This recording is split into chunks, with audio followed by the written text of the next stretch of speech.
and welcome back to Intern to Empire, where we talk to young people and get their story on how they're winning in their early careers, industry, and life. We are your hosts, Ava and Ina Swinton, and today, as our guest, we have the amazing and talented Alexander Bello. So if you guys could please both introduce yourselves, starting with Ina and then Alex. So I am Ina Swinton. I am Ava's mom and co-host, and we are fascinated with the stories of big dreams and obstacles and how to persevere in our crazy world. And we have been endlessly inspired by the stories we have heard here. And I cannot wait for you guys all to meet today's guest, who is going to introduce himself. Thank you. Hi, I am Alexander Bello. I'm an actor and a filmmaker. I have been acting since 2017, so around when I was 10 years old, and I've done a lot of work on Broadway, TV, and film, and as of the past few years, I've really made a transition into a lot of behind-the-camera work, including filmmaking, and recently I made a short film called Hide, which is currently about to start its festival run, and I finished a recurring role on HBO's And Just Like That last year. Yes, those are my two most recent projects. And I'm excited to be here. And Alex was also the tap dance kid in the tap dance kid, which I always love to tell people because I think it's so impressive. And he was in Caroline or Change, and was it theater? Yeah, theater camp. Theater camp. So, and also I would say that he started acting even sooner because I've seen some pictures of Alex singing. Yeah. So I think it's like in his genes, like in the ether. So we are so excited. Thank you. To be here. Yeah, okay. So I guess we could first, you talked about filming HBO's And Just Like That. Can you talk a little bit about what it feels like being a young actor, going to a New York City school? How did you manage that? What were some hardships that you sort of had to overcome and persevere and push through? Yeah, so I attended schools in Westchester and kind of a little further out of the city when I was little, so kind of right before I started acting, and then I moved to a New York City independent school when I was in 5th grade, which pretty much coincided with my Broadway debut when I was 10, I believe, which is crazy to say now. It feels pretty far away. In All My Sons, the Arthur Miller play, there was a revival of it in 2019 that I was in, and that was my first year at the Fieldston School where I used to attend high school.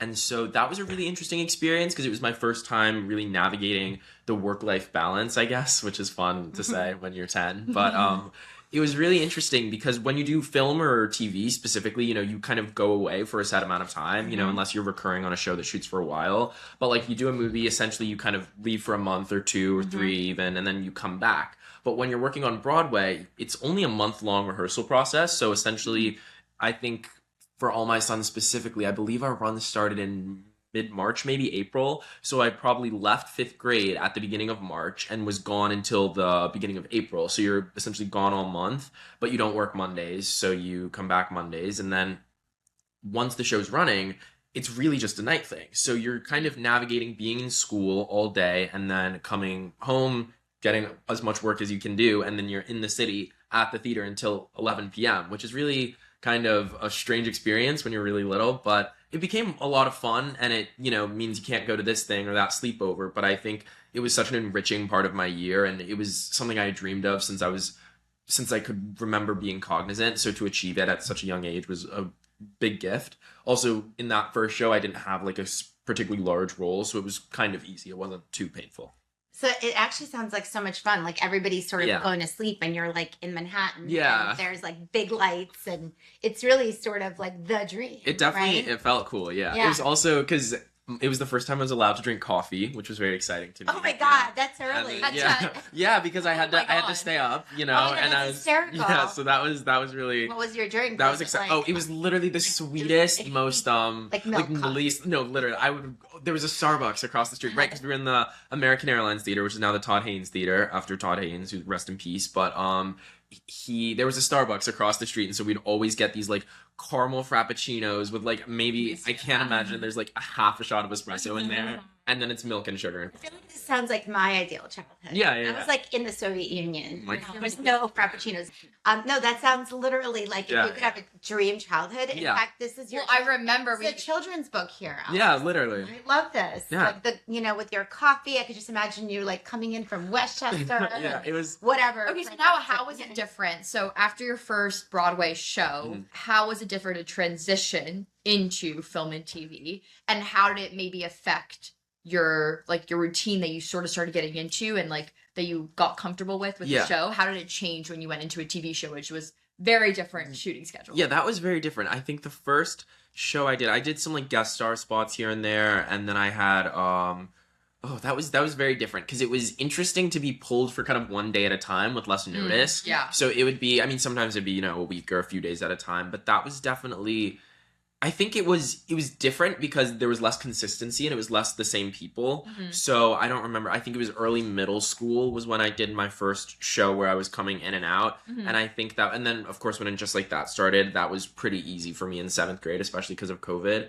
But I think Oh, with yeah. Broadway, you really immerse yourself in like, it feels like going to an office a little bit and that Right. like, who's going to be where, Right. when they're going to be there, You have who it you're going to from see on a really- day-to-day basis. Yeah. But I think it's kind of exciting to have a new challenge. I think here, like once a month, you never know what lines you're going to be saying, or you never know what situation you're going to be in, or even when you're going to be filming, rather than every single night returning to the same room and doing the exact same routine. Like, so I think it was definitely a change, but it had a little more excitement to it. Mhm. But thankfully, all the Broadway shows I did were all limited runs, so I was never in a contract for 2 years. I Right. was, doing 3 months or 6 months at a time, rather than these really long, drawn-out contracts. So yeah. So getting back to this in and out of school, Mhm.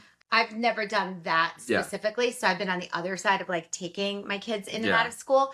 But how does it feel? Like, did you feel a little strange leaving? Did other kids make you feel strange? How did you navigate that like sort of, change and Yeah. transition? That was fun because the only times I'd have to leave after rehearsal periods were over, the only times I'd have to leave was on Wednesday afternoons, because Wednesday afternoon you'd go and do your Wednesday matinee. And so that was always fun because I got to stand up out of class and be like, Alex, it's your turn to go. And I felt so that was always a very exciting feeling to be able to go off, and everyone has to sit through more hours of math. Right. And I was like going off to perform. That was very fun. But yeah, I was always, for the most part, I don't think I got too much flack about it. I remember when I was little, it was something I never talked about at school. So during my first few shows, I think some people were aware of it who I was in classes with or who I was close with, but I really tried not to discuss it because I've always been someone who's, I think, erred on more of a humble side, and just in terms of people I interact with on an everyday basis. So I would never, even when I wouldn't do theater at school sometimes because I knew there would be some resentment there. And so it Right. took until high school for me to do school theater, Yes. because I never wanted someone to feel like I was trying to, use an unfair advantage or anything like that. Yeah. But He played Danny. Yeah, Yeah. Grease, by the way. That was Can senior. you check it That out? was, Can people go on YouTube and oh, see I your don't Danny think so. I think that was quite, but that was fun. I gotta post something. That was You have to post it. Oh my goodness. that was You the- probably go viral on TikTok. Yeah, You that have was- to post it. that was the most fun. Yeah, that was. I gotta Okay. get on that. Because you know, but- if you're Danny, because this is how people talk about it. Yeah. You're like, I was Danny in Greece. Yeah, and yeah. This and this. So it's like a little code, right? Yeah, it's it's definitely the same thing. But yeah, and then 6th grade, I remember my two closest friends at the time, Leo and Jean, they decorated my locker when I was going away for rehearsal, and that was very sweet because that was when I was going off to do Carolina Change rehearsals, and so that's a really strong memory for me because that was the end of January. I was leaving school, and on my last day before I went off to rehearsals, they covered my locker and things and drew all over it, and that was very sweet because that was also, I didn't realize I wouldn't go back to school was because COVID. that was the month before COVID Oh, that's hit. right. So that was- I was about to say 6th grade. Yeah, makes sense. so Yeah, that would have been the last month before I was before pandemic hit. So I really wouldn't see any of them for a good 6 months. So that was a really sweet kind of last day to have before the pandemic hit. But yeah, so everyone was very celebratory, and I think it wasn't too difficult. But I will say, being humble about it is definitely something that's important because there were kids who were doing things in school who had out of school accomplishments, and the ones who were always bringing it up or bragging about that. I mean, everyone knows someone who's particularly braggadocious, but I think it's just never a becoming quality, and I think it never makes you look good because also everything's so digital now. I think everyone has themselves online in so many ways that like if there's something you want people to know about you, they will know it. Exactly. You know? Right. Like there's no need to shove it in their face. I think, yeah. That's very interesting. It's nice that you had supportive friends because that's not always the case, you know, Very with much. people. So it sounds like you handled it with grace. Yeah, I think So my parents definitely very much instilled in me that it was something I could, because interestingly, it was my choice to, like, we kind of fell into acting. When I was 8, I had been doing kids theater, and so, you know, it was Random Farms Kids Theater. I'll give them a shout out because they were the best. Yes. But, we've heard great things. they were very sweet. But Yeah. I did them all of my, like, early childhood. And then they posted some video of me on Instagram, and some manager who followed them saw it, and he knew Kinky Boots was auditioning for like the new like young Lola, and he didn't have a kid on his like in his team That would have been okay who could for have that, fit the right. role. So he just reached out to my mom and was like, "Hey, could he audition? Like, I don't have to sign him. I'm just like I want to send someone out for this." And so I auditioned for that, got a few callbacks, didn't get the role, which was Yeah, I was gonna say, totally did you fine. do Kinky? No, I was like, I I didn't. never. No. But that one. Callbacks. Callbacks, and that's also Yeah. one of my favorite musicals. That's a good I musical. That's love a that. great Kinky It's such a Boots. feel-good musical. Yeah, that's a Oh great my show. God. But I remember, so I went out for that, and that was just like I was so nervous, and I had never done anything like that before.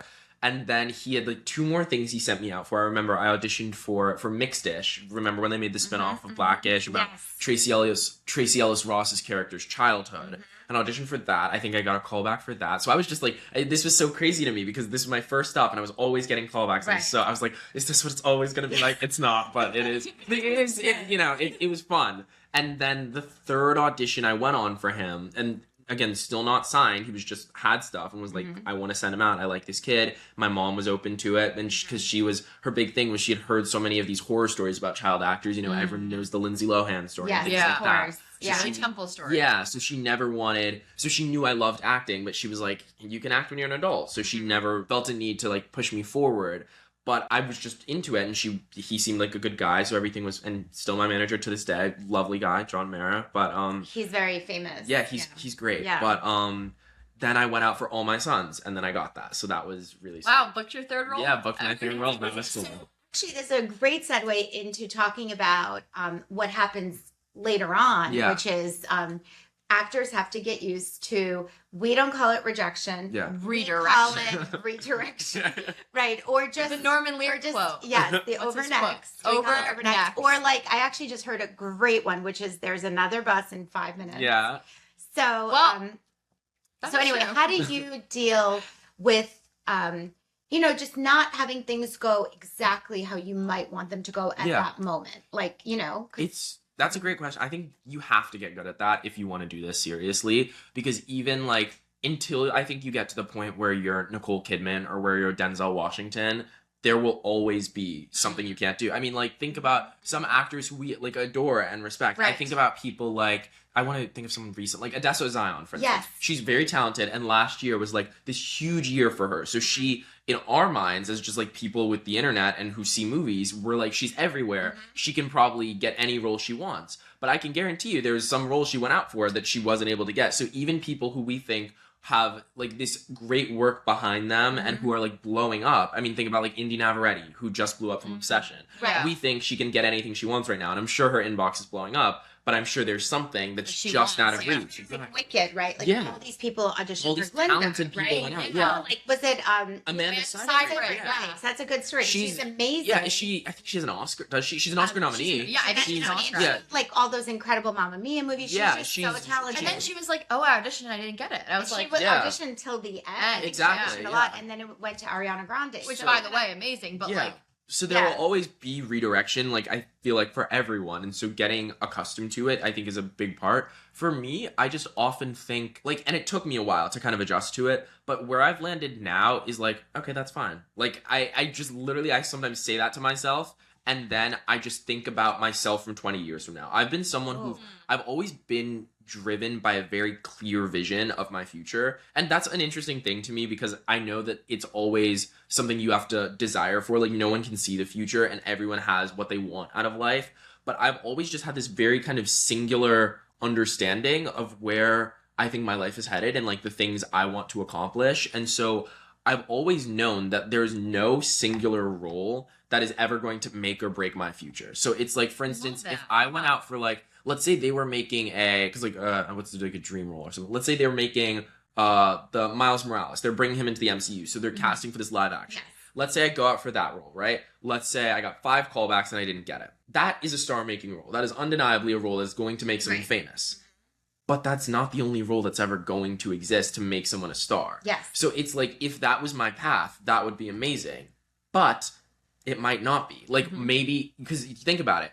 Who did Obsession at this $750,000 budget indie movie and knew it would make those 4 actors stars? Right. So it's like, you'll never know what project it's going to be. You'll never know what the opportunity is going to be. The biggest movie in the world could turn out to be a flop, and the smallest movie ever could be a smash success. So I think that you just have to accept that if you keep trying, and if you are talented, if you have enough confidence in your talent, and if you have enough like work ethic, I think it will hit. And again, luck is also a big part of that. But I also feel very like blessed to be someone who historically I've evidenced that like I've been lucky. You know, getting that role wasn't just talent; it was luck. And luck goes into everything. Yes. I was right, because what if they had never posted that on Instagram, or what if he didn't go on Instagram that day? I just never saw me. Yeah. So and honestly, I think that like one thing I've always envied of like actors is like the way that they take this like redirection with such like I don't even know, just like such grace. And I think it's like honestly, as someone who doesn't act, like when you get like rejected from things, like it can be hard. yeah. And I've learned like I'm very lucky that like I have you, I have Alexa and Maxine, where you guys like are constantly telling me this like over next phrase, but like as someone who like you guys do so many things, and like say you don't get 99% of things you do, like you have the 99% you haven't gotten that almost like builds up your like It's a muscle. it's hard, like, and it's very hard. I would you're say essentially practicing mentally how to deal with it. So like you get better at it because you have to. Yeah. But actually, I love that you feel like you have this vision that's guiding you anyway. And if it's not this thing, it's another. And luck, I think, does play a role. But luck is like everything. Exactly, I mean, luck is everything anyway. So you almost have to cancel it out. I agree, yeah. Because it's going to be there. It's not going to be there. Like, whatever it is, you have to sort of move through it. Like, I don't know, like a sea of luck. Yeah. There's like a sea, you have to like swim. Exactly. Well, there's also luck, but then as you were saying, the other two aspects of like confidence and work ethic, like there could be luck right in front of you, but if you don't do any work, like you're not going to get that. Or if you're having luck. a bad day and you don't see it, right? Yeah. Like you could be like, let's say you're down on yourself, you might not see that open door. Because for me, also, the thing that's really changed my mindset over the past few years, because there's kind of this thing that's happened for a lot of child actors, specifically ones who work in theater. Like I have a million friends who are very successful Broadway young child actors. And then the thing with Broadway is they don't cast, even more than film and TV, they don't cast teenagers. Right. Because if there's a teenage role, it will go to someone in their 20s, so you don't have to deal with tutoring. And that makes sense because you can't tell. You can't tell like thousands. Exactly. You need to your glasses. So even more than film and TV, in Broadway, there are really a limited amount of roles for teenagers.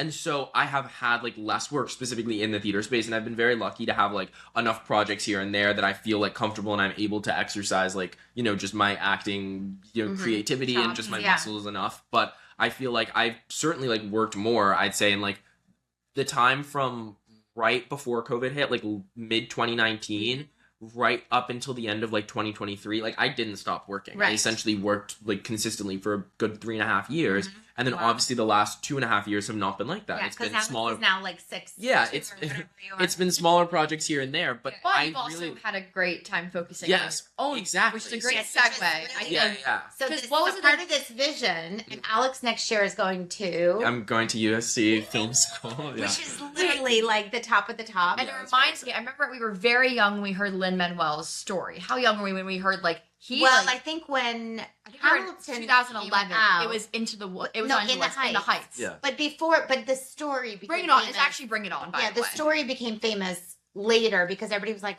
explain the story. Yeah. Explain his whole story. Well, the main story, I mean, I'm sure everybody knows this, that he worked in college on, I think, In the Heights. Yeah. And what it was is he could not get cast. Yeah. Like he was auditioning, he was musical theater, but he wasn't like the typical look for some of these leading roles that he wanted. And so he's like, well, why am I constantly asking other people to put me into their stuff? Let me make something else. And that's sort of like was his motivation. Then he could cast himself. And look, he cast himself. Yeah. It's like, I mean, like literally, if you can cast Not yourself that as- that's your story Yeah. of casting No, yourself, but but I think it's like, no, I mean, I know, like, but I'm saying, like, nobody would have cast him in that role Exactly, if he didn't yeah. write that And- entire incredible work. The interesting thing is too, I think that yes, like completely agree. And he's like, people give him flack for that. I think like I've seen, people, Yeah. say he's not the greatest singer in Right, this, right. and he's never said he was. But I love him in that role because you can tell he wrote it, and I think that Yes. makes the role stronger. Yes. Because I've seen that It's like- show so many times. I've had so Yes. many friends who have been in it, and I not shade to anyone who's played that role, but I have such a love for him in that role Yes. because when you're playing this character who's obsessed with legacy and who's so neurotic and who's so smart and driven. and who's so defined by his mhm. ambition and his Mhm. determination to have a legacy, Mhm. having this man who has written this like masterwork of American theater, Mhm. who has dedicated the a decade if not more of his life to creating something that will Mhm. stand the test of time Mhm. forever, playing this role, it adds It like just, this like, meta adds, level yeah. to it It's that a- I it's think a- yeah. because he identified with this role Yeah. because he identified with the drive and with the passion. Exactly. And why shouldn't he? Like, Yeah. that's what I feel. and honestly, I'm sure there are a million other people who identify with what Alexander Hamilton did, but he's the only one who, who like, decided wrote to it. do Yeah. something Yeah. about it. And he did something wholly original and something Yes. that would and, like, rap, and, like, we Yeah. literally, like, Well, no one could ever I imagine read that. about I think he was on vacation, and I don't, maybe his wife was reading that book, or he was Yeah. reading. Yeah, the book. they were in the Caribbean. Yeah. I read the same. Yeah, They yeah, were yeah, on yeah. vacation. And like, see, that's I feel like if you're gonna do that, you're Did like, you like obvi- write something down on a napkin? Yeah, I think swear I this. swear Yeah. I remember this, 'cause yeah. he's like, hey, this story has not been told in this Yeah. way, and it's a story of persistence in America and like drive and so I think I love seeing him in it. Yeah. I feel like I'm someone who writes things Yeah. for myself too, and I just feel like you Why live, not? you live Yeah, why once, not? Yeah. right? Like you But have so- this one life. Because Great segue into Alex. Alex, Talk about yeah. the Oh, yeah. film High Thank you. because Yes. it's incredible. Yes. Yeah, so thank you.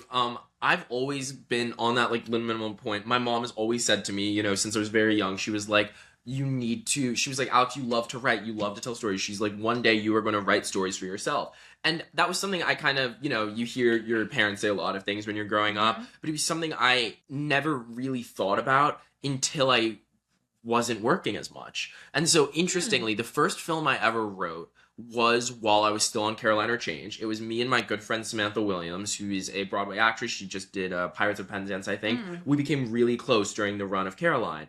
And we were at Red Poke, I remember, because that was our favorite restaurant across the street from Studio 54 where we were working. Exactly. I know exactly. Yeah, it was, and we Used to were, go all the time. yeah, it was the best. And I remember because there were 10 years between us. She was 24 at the time. No, it was more. So I think at the time of the show running, I was like 13 and she was 23.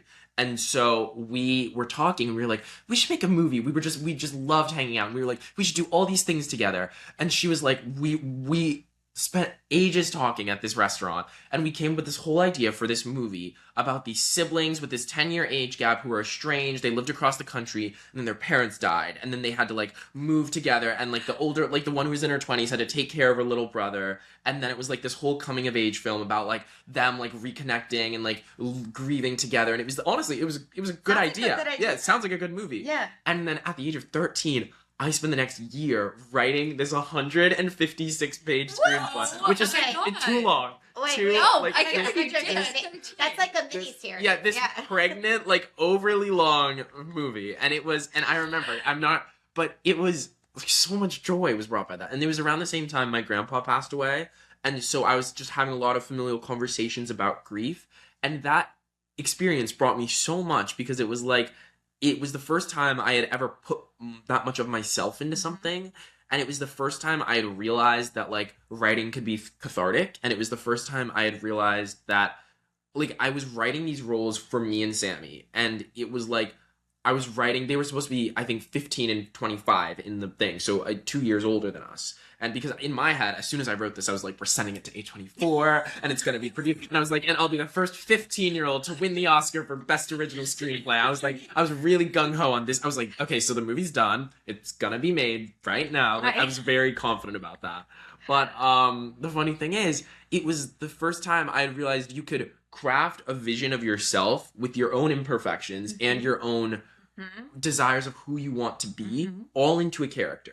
And then you could create, I had always, growing up, I had wanted to play a character. I had wanted to do so many things. And so I had written them into this role. So I had written something that brought me a lot of healing and catharsis in my personal life, that brought me a lot of joy to work on, that taught me a lot about writing and about myself.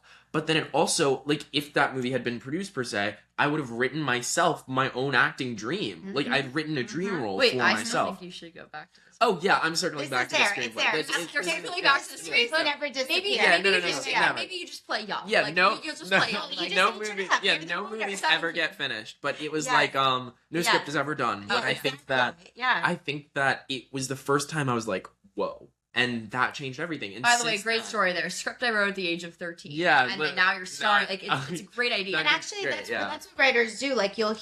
Chekhov Yeah. had this sketch, blah blah.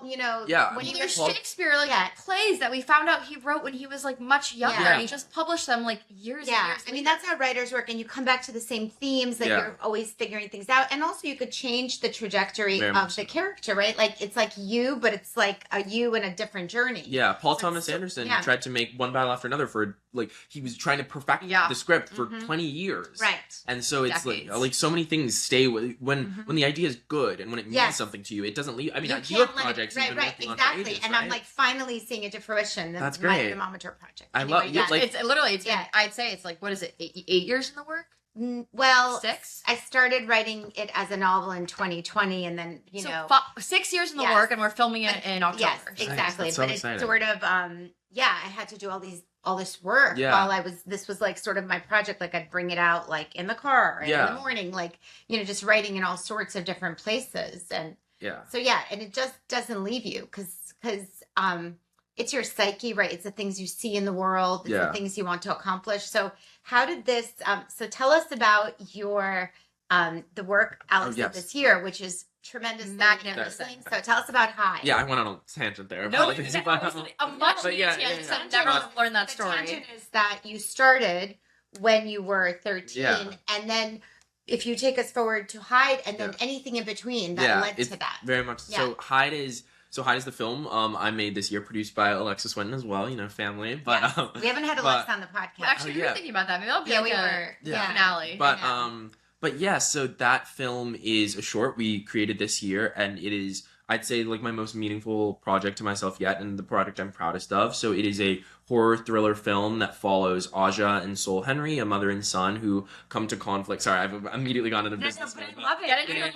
yeah, Get into yeah. it. Like, you're sitting I've looked at this log line so much I can't say it anymore. Perfect. Yeah.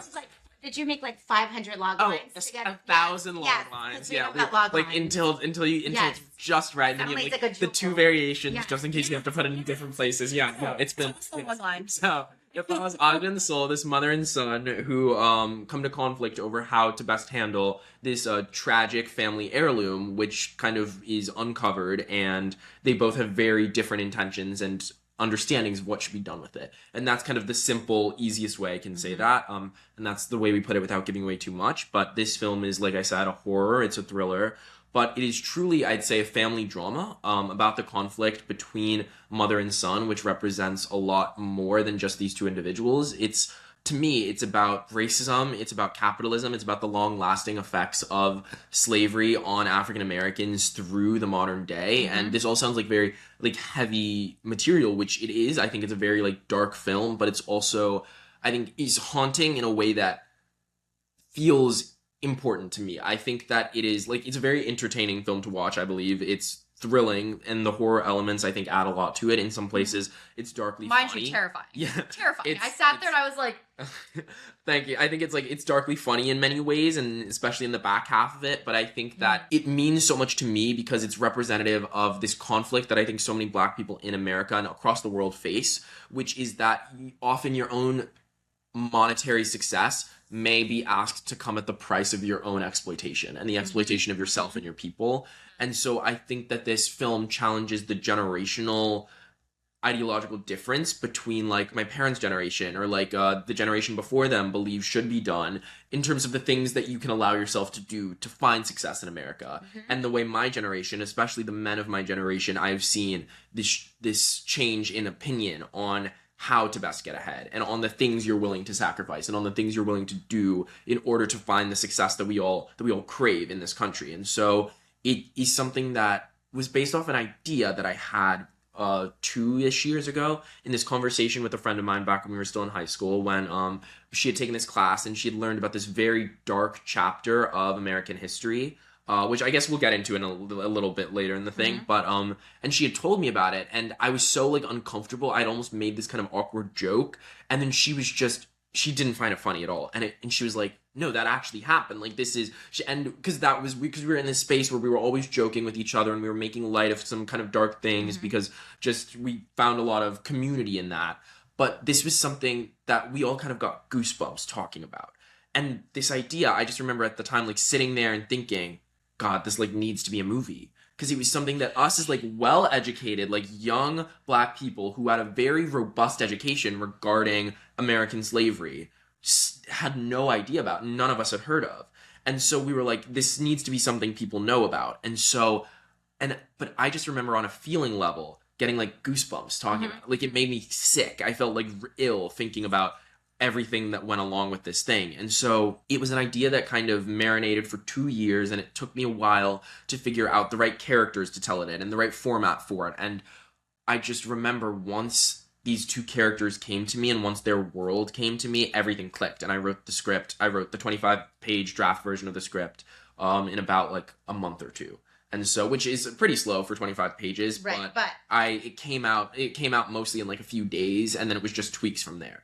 And then I sent it to Alexa, was the first person I think I sent it to. And I was just like, because she had reviewed a coming of age script that I had written around January. And so in February of 2026, I sent Alexa the script and I was like, hey, wanted to know what you think about this. And she was just enamored with it. And I said, would you like to produce it? I think I'm going to make it this year. I was just like, I had to make a thesis film. And I was also like, I think this project kind of needs to leave my body. And I was like, I think I want to put this into the world. And so me and Alexa started working on it, and she was giving me script edits, and then from there we were really thinking about how best to tell this story, and then we added Saskia Sommer, who's another brilliant producer, to the project, and then it was really like the three of us making this thing happen for a good few months, and we added more incredible people to the team, our DP, Grant Bennett, who's very, very talented, and then we put together like a 30-person crew of people between the ages of 15 and 50, and then we did like this absurd 3-day shoot. We funded on Kickstarter. We raised $6,000, and now we have this movie that we're submitting to all these festivals, and it's just like, we're so proud of it.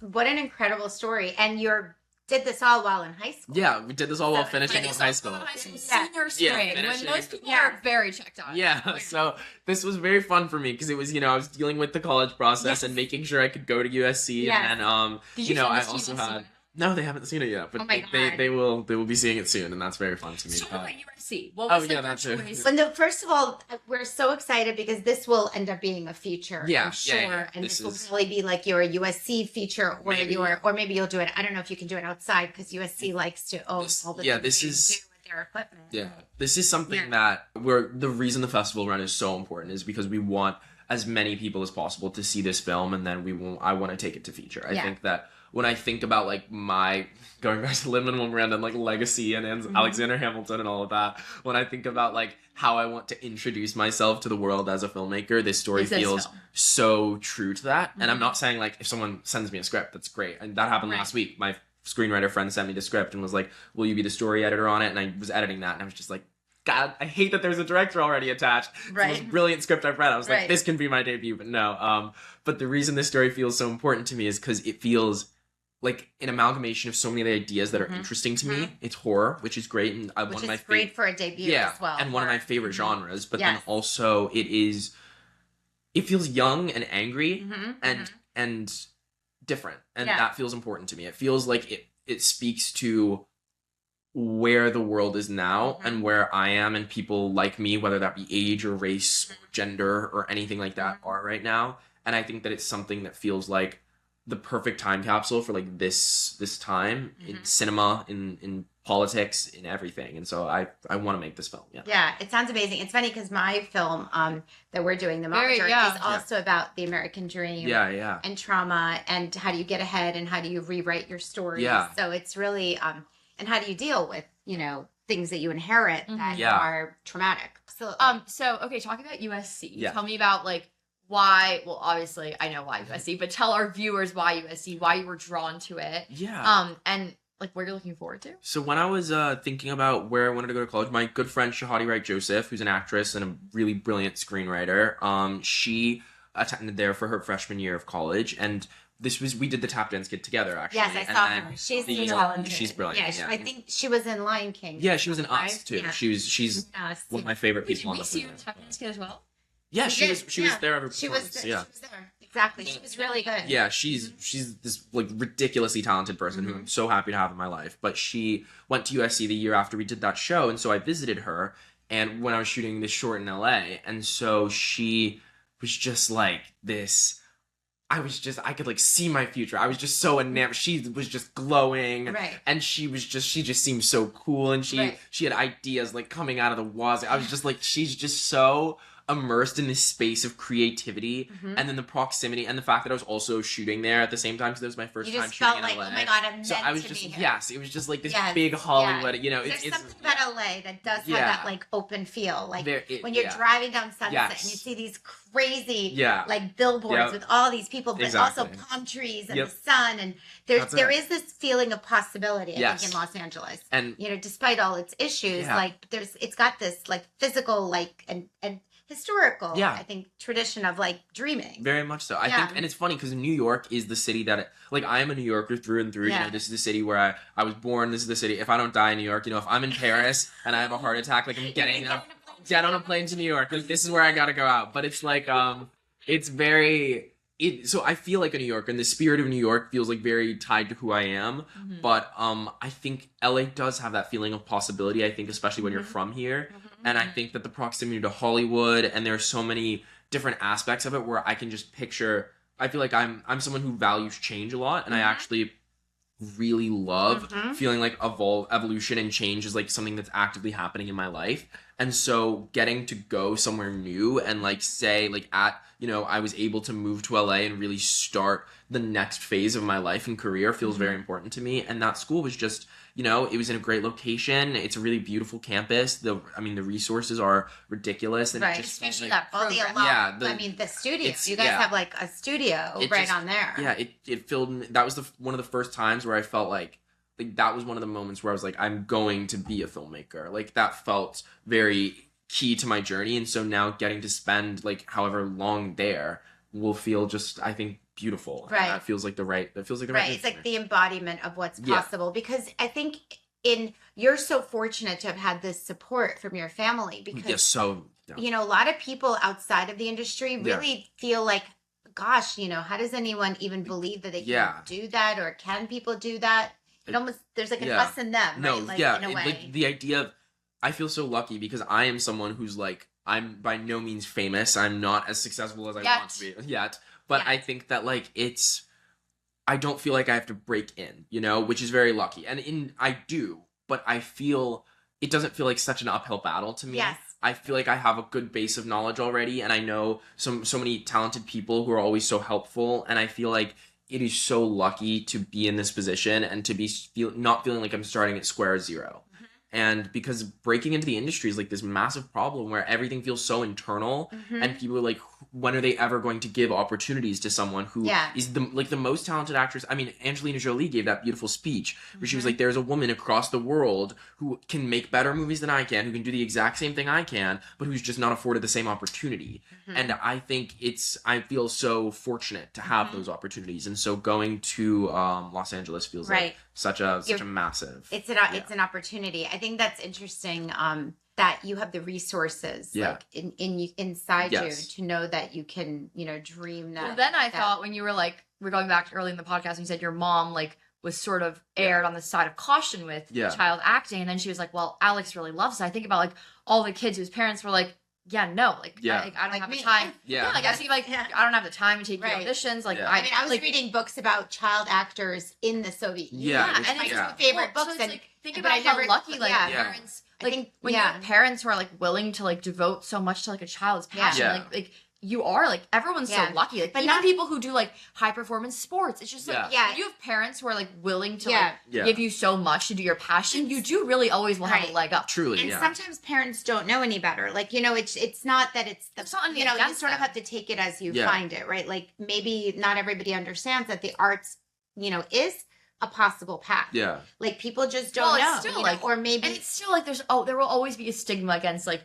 going into a career when you don't have this like 9 to 5 and Yeah. like you're on sets and maybe sets are only 2 months of the year. Yeah. But it's like right. there will always be this like many people will always be like, don't you just Yeah. want like Yeah. a more stable job? And Yes. people are like, well, no, I want to follow my passion and do what I love. I mean, Right. both my parents had to, specifically like my mom, she worked her way through high school. She's had a job since she was 14. Yes, like, we she's- both worked at yeah, Bennigan. yeah, Yeah, she's, but you have yeah. Mom, with both work. We yeah. have to like put that little insert in. Yeah, and the we'll string a Bennigan's little video, song. but In high on the school. mindset, In yeah, high but school, we guys did that worked song our in high butts off that's so that yeah, these literally, kids yeah. Yeah. have these opportunities. No, very much so. I think it's Yes. because it is one of those Shout things. out Marla Evans. Yeah, Yes. shout out Marla. But it is one of those things where it's like, at the age of 14, she's had a job, you know, for since then, and I think that like I have been so lucky that like I've had a job since 10, but like my job was go sing and Yeah, dance. Like yeah. that's Get a so- dressing room. No, literally, Get a, like get a yeah, frappuccino. no, exactly. My job is like leave school early, get a frappuccino, and go dance. Like Exactly, like like- that's like such a gift, and I think that Wait, this is also It's- a great segue into mentors. yeah, I think yeah, you've like yeah, you talked a little Well, bit about Marla that. was an early mentor. Yeah, I let's would do say, that. and Yeah. continues to Yes, because I- she was on the high set. Yeah. Let's starting talk with- about Yeah. like mentors in your life, starting with Marla, and Yeah. then well, you obviously can say who you want to start with, but like Yeah, we I can- And I your dad definitely- did his yeah, time on I the set, definitely so. start with like my mom was one of those people where she was she's always had a love and a really passionate and like intuitive eye and like adoration for film and Broadway specifically. So when I was growing up, she was always introducing me to the most like incredible music and theater, and you know, she has like a list of movies we have to watch together. Yes. So she was Yes. introducing me to some just like always like mostly appropriate, but Yeah, like I we will say did- like mostly we, Yeah, mostly. we did watch like Yeah. Book of Mormon. Yeah. We were like way too I young. almost I'm not threw in, gonna like, lie. I did like Schindler's List and people started crying. Yeah, and we I had to, finished like, at the first stop episode. it. Yeah. It was in 2020 She- and that seems like I'm not ready. She was introduced to. She always says she was introduced to Alien by her dad when she was 7, so she Oh my God. remembers that. So she always has that trauma. But Right. I've been. So I was just like I remember I grew up on the Cabaret soundtrack. You know, I grew up listening Yes. to Oh, Cabaret. Chicago, and like I was Yes. watching. Let me tell you, those are not the most two appropriate Yeah, shows. but it was like We but did the same we thing. did the when same when I was And 5, Vegas, I was like of course, in my Vegas. living room, Yeah. like with my. I remember very specifically. I had knitting needles. I got a book and I got a broom, and then I did like this whole performance thing. And I was like, put down the knitting, the book, and the like. I was doing full production You were the numbers. MC. Right, right. In the living room. I was the MC. Right, I was Sally. You were I was everything. everyone. You were everyone. You were I all was. the It was a characters. one-man show, and I One-man was show. just. And then I was just Alex Bello's version obsessed. of Cabaret. Yeah, and it was just Watch it, guys. such It'll be a- up You're soon. like, yeah, and it was such a like. yeah. It was so exciting, and Yeah. so I was so lucky to have someone who was introducing me to such great culture and art. Like so, like the knitting. Yeah, You, like, yeah. really- Oh yeah, I was really very into it. Yeah, I- literally, I like didn't you were under- a director. to didn't begin with, understand the right? show one bit. You know, I was like, this is such a great, fun song. I was like, what a love, like not a drop of context, That's but it was hysterical. like, but it was so exciting, and I think that she has always instilled in me this wild and unearned amount of self-confidence, and no one will ever be my bigger fan. No one will ever be kinder or have more empathy for me. And I think that having someone growing up like with someone who will, I mean, you understand, who will treat you with so much like respect and who will validate every dream you've ever had. You know, Literally, she's that's someone who's the- like, That's Yeah. like the Dreams most with important thing. Yes. I like Treat your dreams with everything I respect. think Yeah. I have dreamed about and everything I put like love and heart into, my parents have poured 2 times Yes, whatever I've very done, much just so, to like- make sure that like I can have my dreams. Yeah. Like I always like I'm gonna do the exact same for my kids. When my kid tells me they want to do something, like everything they want to do Yeah. plus more. Like Yes. as long as like you believe in them, they'll believe in themselves so much more yeah. than you. So, I'm like, if we said we wanted to do karate and it would be a year of karate lessons, you know, Yeah. we said we Right, wanted right. to do, so it was just any possible interest. She was just she always wanted to explore it because not for benefit, but for what if we loved it, you know? Yeah. Like I one year said I wanted to do soccer. I didn't really want to do soccer, but it's like I said, so I did the soccer team for a Right. season, you know? It was like, if you want to try something, you're going to try it while you're young and still willing to take risks. Yes. And then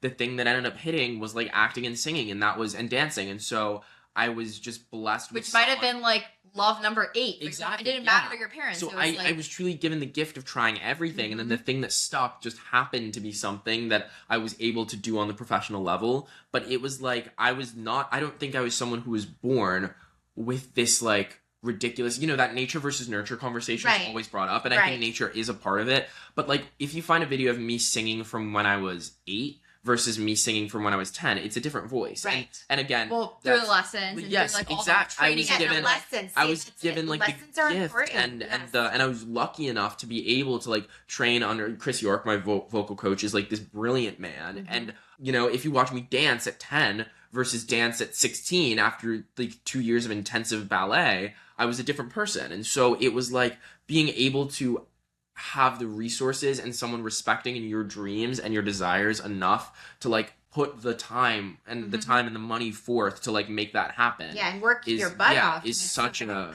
truly, that's what people do. And also I've seen Marla do her own high kick. Oh yeah. I was about to say. Oh wait, yeah. That was like in my thought. I was like, Marla's like a born rock cat. Oh wait, yes. No. There's another life where she's a rock cat. I swear there's it goes to like that. There is. Oh, there's a video of us in 2020. Yeah. So like COVID psychosis. Like we're really going through it. It's, I swear, like 2 a.m. and like latest I'd ever stayed up. I'm like 12 and I am in the living room with my mom. We're forcing my dad to record. He just wants to sleep. We've like moved all the furniture out of the way, and we've just discovered the fact that she can still do a split. So like I'm in my split, she's in her split. We're like in the living room. First of all, this is a scene just, for your like movie. Oh yeah. There's gonna be a scene like this in one of your films. It's like, guarantee you. Yeah, it's so lucky to have this person who's such joy around me at all times. And then I'm also so lucky that my dad was always, because he was the one, because he worked in the city. Yes. So he also, like there was a time where he worked for himself, so he was very lucky to be able to take me to the theater every day, take me to every audition, like ride the subway with me when I was like too small to like, take the subway by myself. So it was like, I was always accompanied by these people who were just trusting and like believing in me enough and like treating me with just such kindness. I really think like people often think so many things come along with being a parent, but they don't. I think they should, but there are so many, and again, so much of this is luck to be able to have this time and resources, but to have these but parents. it's the work they put forth to be in this position. And I think of so many people whose parents are just not willing to do it, which I don't blame them for. That's like everyone's different. Every family works differently. Right. I just feel so incredibly lucky, and I will never stop singing my parents' praises. What's important here is I often think child acting, and especially the parents, sometimes get like a bad rap. Yeah. Because they'll be like, oh, the parents, they're somehow pushing people in. And what I think is when you start speaking to people like Alex, like Alexa, like other kids that have done this, I'm sure Shahadi, like it's not what it seems on the outside. Like, so there are, of course, those stories. Yeah, I mean, we've all met those parents. We've met those parents, believe me. Yeah. But what's interesting is there is a real great number of different stories out there. And like the myth of sort of that horrible stage mom, like it's I also think and that's just like the gypsy. Like that's just like that musical. I think like I remember. Oh wait, because you just made me think of something. Oof, but now it's like slipping away. Oh yes, so when I was like my parents. The most important thing my mom would always tell me is you can always quit. It was interesting. She said, you sign a contract, she's like, if you're doing the show, you are doing the show. She's like, you can't drop out of halfway through your run. You agreed to this. And that's just a life lesson in that, like, if people are expecting something of you, if you've promised something, if you commit, you've got to finish your commitment. But she would always tell me, because I remember there was this period where I was offered this like pretty big role on Broadway, which I in hindsight, I actually would have taken, which is an interesting thing. But at the time, I had just done Caroline, right into the Tap Dance Kid. And so that was about like 6 months of work, which again, not that much of time, but it was my first time doing 2 intensive musicals. So like I had injured my arm on the first night of Tap Dance. And so I had like that going on. I had on Caroline, there was just a lot of dancing and as well as obviously tap dance. So it was just so much physical exertion. And again, like never been happiest time of my life. But that balanced with school, I wasn't seeing my friends as much as I would have liked to, and I was a kid. So I just felt like, so I ended up turning down this role, which, I, stand by my decision at the time, and I had like good reasons to make it, and I took a break. So for like 4 months, I didn't work. Right. And then, right after that, I got an audition for theater camp, which ended up being my first feature. So that was such a gift, because if I signed on to that role that at the time I didn't even really want to do, and I would have enjoyed, but I think it would have taken me a second to reacclimate myself to loving theater, I'm worried I would have burned myself out. And so, and I wouldn't have been able to do that film, which has now been like this lasting thing that has brought me so much joy, and like has people still, you know, People love that film, which is really exciting. And you've gained so many amazing mentors from that. Yeah, and that so was many such amazing a friends. that was a really good experience. And so I will say I'm like very proud that I had someone who was like, hey, if you want to like chill, you can chill. And then 4 months later, this new opportunity came, which not only was such a gift, but also like reinvigorated my love of like theater. And I didn't feel burned out. I didn't feel like I was in any position I didn't want to be in. And that was and that allowed me to go to, like, I won a Sundance Award with the cast of that film. Like, that was such a huge monumental achievement for me. And as someone who's just discovering a love of like indie cinema, getting to go to Sundance was like this wild thing. Right. And so it was like, I made the right decision for myself at the time, and I'm so glad that even from like the age of 13 and 14, I was being surrounded by, like, my parents were always telling me, make sure you're making the right choice for you. Yes. I think of someone like Iowa Devery, who was actually in that film, who blew up, you know, in 2023, and she was in everything. And then after a while, she wasn't, because she had established, I feel like she said yes to everything so smartly, and then she took the time she needed, you know? And I think that so many actors are so brilliant, and it's like when you blow up, you want to capture the moment and you do it, and then But recharging is so you important. have to recharge yourself. And I say this as someone who's young and hasn't even worked that long, but I can't imagine working like 20 years straight with no breaks and no moments for yourself to like live, you know? And what's interesting is, so that was an example of when you said a no. Yeah. And people can be afraid of saying no, right? Like, I think in general, because you're like a little superstitious, like, I'm going to say no here. And well, there's like usually like a rule that many people follow by, and I try to follow it too. It's like, when the door opens, you sort of just go in. Yeah, I agree. Which is like hard, because like you have to also have, but you also have to manage your resources, Exactly. right? So I think it just depends Yeah. on. So this is an interesting lesson, that sometimes saying no will mean that you, and especially for actors, it will mean that you are free to say yes when something else comes on. It's sort of like, you know, when you're dating, right? Yeah. Like, sometimes you have to know that you shouldn't be dating anybody because, like, some, you know, if you are, you might not meet that next person. It's you know, it's like sort of opening the door for possibility and Very much change. so. Actually, Yeah. You also need to have an understanding of your position. Like right now, I feel so like I love working so much, and I now, like, as someone who's an adult and able to like see this as my full-time profession, I don't say a lot of no's, you know, and I wouldn't because I love it. But like, if there's a project that comes by that feels, I don't know, like maybe morally wrong, you know, because now we're in this time where like so many people are getting involved in the entertainment industry who perhaps feel like they shouldn't be, you know. There's some works coming out that just like kind of make me sick, and you know, I mean, think about like Citizen Vigilante or something like that, where it's like some things you have to have your own standards for and your own lines drawn in the sand. Exactly. And I think that like knowing yourself and just like knowing what you want and knowing your morals, and in 20 years can I look back on this and stand by the decision I made? I think that's like the most important thing. Yeah. Yeah, and I think that also can manifest itself in like sort of, you know, nudity or something. Yeah. No, but yeah. Wait, No, I mean, like, actors can be asked to do things, you know, to break in, and sometimes you might want to say no, and you know, you might wonder if you should have done that movie. Okay, so the last question we love to ask our guests, by the way, this is the most incredible episode. Alex, you're full of so much, such incredible insights. If you want to break into filmmaking or acting, this is the episode for you. But we would love to know 3 things you're looking forward to. I know you have like a big one, but like in the upcoming like year or like end of the summer, just like 3 things, like have them be like as different as you want them to be or as similar. I try to say like 1 like academic, 1 personal, 1 social. Okay, I love that. Okay, so I guess 3 things I'm looking forward to. For my academic, I'll be stupid and not use an academic one, and I'm just gonna take work one. But for academic, I'm very excited to take Hyde on the road, and I think that we've got some I think we all feel very good about it, and we've just gotten the most incredible responses, and we've got some just festivals we've applied to in the most interesting places, and I just love the chance to get back on the festival circuit, and it would be such a joy to get to just be in those spaces and see some great indie films that I may have never gotten the chance to see. How exciting. Yeah. Oh my God. And just to show this film to as many people as I can who I think will really resonate with it. And then Another thing I'm really excited to, I guess personal, I'm going to Rhode Island with Alexa and the rest of our high team. And we're going to the You're making a movie? Yeah, we're going to the Newport Folk Festival and we made so many stressful movies this year. We wanted to make a silly movie. So yeah. Friends going to the folk. Yeah, so Sounds amazing. we're just gonna grab some cameras and not write a script and just like see what happens, which is Love it. I love that. So yeah, So also that's like such a differing thing from like all the work you put into high. Yeah. And actually, like, didn't you help out with like Saskia's we project were and, like, all so it's, like, working on each other's films, and so that was such a gift. But like after I love this like relax. after this insane like spreadsheets and budgets and yelling at each other and like running from upstate to the city to like make this crazy And that rabbit, movie. the crazy rabbit. Oh my god. Don't the even rabbits get me are- started about the I rabbit. know.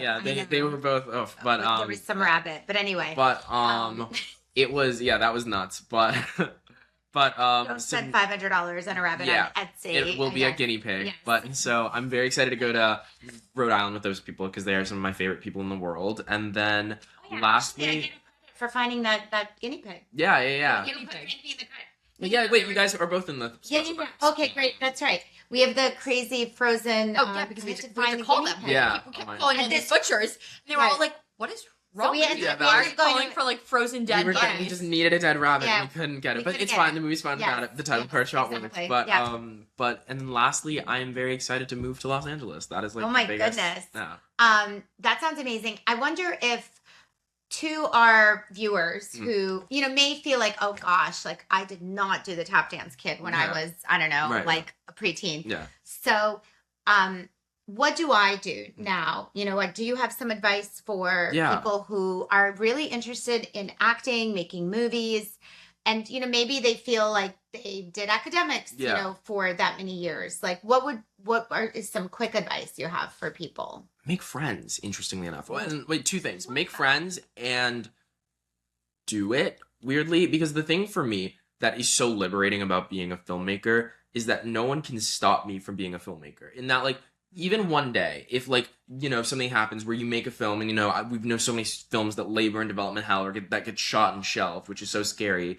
But like, no one can ever stop you from going out and getting a camera and making a film. You can make a film with one person, you can make a film with 9,000 people. But you can make a film with no people. Yes, literally. Yeah. But I think that, so if you really, really want to get into the film industry and like make a name for yourself, you have to make a film. I think that, like, as someone who hasn't even made that many, and even if you just want to get good for yourself, you have to start doing it. Enough classes, like no amount of classes or YouTube tutorials will ever compare to, and you need those things, but will ever compare to getting a camera and doing it, because you learn so much by doing. So I think that if you want to be a filmmaker, you must make a film. Like, no matter how, if you have no money. Sounds trite. Yeah, it's It's not. It's it. It's literally, and then also like think about how many like career paths that applies to whatever you want to like be, like just like go do it in some sense. Like you just got to get out there and do it. Some things, like if I want to be an open heart surgeon, I unfortunately will not give the advice just do open heart surgery,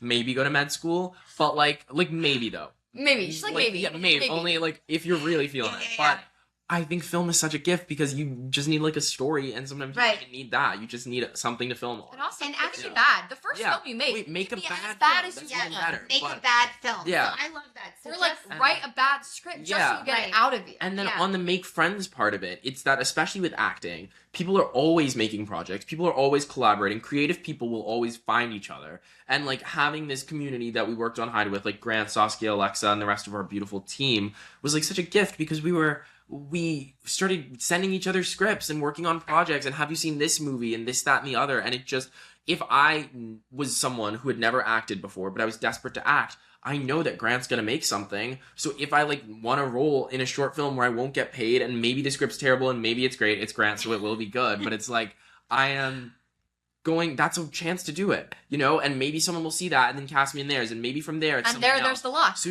knowing people, making friends, and surrounding yourself with creativity is going to change your life. So I like that. Wait, so make friends, surround yourself with creativity. Yeah. and just do it. Yeah. Even if you have to do a bad script or Yeah. like a vomit draft Yeah, or literally. whatever, or like just pick up that camera, Yeah. write that story, make some friends, Yeah, totally. and go do it. And even if you want to be a heart surgeon, I guess you could go take a bio class. That's what I was about to say. Like, Even if you want there's to be a always, heart surgeon, taking a I step guess you back can to go get a knife. Like, you gotta.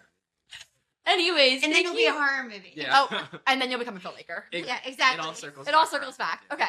Thank you guys so much to our listeners, to the incredible Alex Bello for You're being seeing on. it here. And by the first. way, we will be doing a part 2 after his first year at USC. To hear everything. Yeah, Maybe we'll do like a exactly. Marla x Alex episode. Oh, she's She good. need that up. She would just have to do like one of her kicks. It's Yeah. in the middle of the Like- video. Like. Yeah, and the intros, you guys doing the Bennigan song. Oh, the Bennigan song. Exactly. No, we got it. and- We had to work our butts off. Okay, so that you guys we could got that see in the it. podcast already. Yeah. Thank you, Ina Swinton, for being such an incredible co-host. This is also a very I think we talked a lot about like parenthood in this episode, which was like a very great I Yes. don't think we talk about that in a lot of episodes. So it was like nice to like have this like Right. great like full circle moment on like the mentor side, which like she's actually here. So Yeah. Thank you. We- And I think it because it ties into dreaming big Yeah. and going for things and even luck, right? Like Yeah. you can always just put yourself out there and maybe luck will come Yeah. this time, next time, around the corner, but you just have to keep on putting yourself out. For sure. Confidence. We spoke about confidence and sort of just believing yourself, working hard, and just And- doing it. And I and love the this friend's is- advice. The friend's advice is quite brilliant. and So- crazy enough, this is our 25th episode. Look at that. Wow. Wow. Congratulations. This is technically our season 1 finale Look of at our that. show. You know what? It's great. So follow Alex. Alexander, what's Follow your Hyde. Alexander Yeah, Bello? tell- Alexander Evans Bello. Alexander Evans Bello on Instagram. Follow Hyde. Get you guys, if you're listening to this podcast, you're Yeah, very Hyde- early Hyde in the about Film an will be incredible out next producer. year at some point after a long festival run, hopefully. So, Yeah, so you'll thank see you so it. much. Episode 25 of Intern to Empire Yeah. is complete. Congrats, guys. Thank you, guys. Alex Bello. Woo!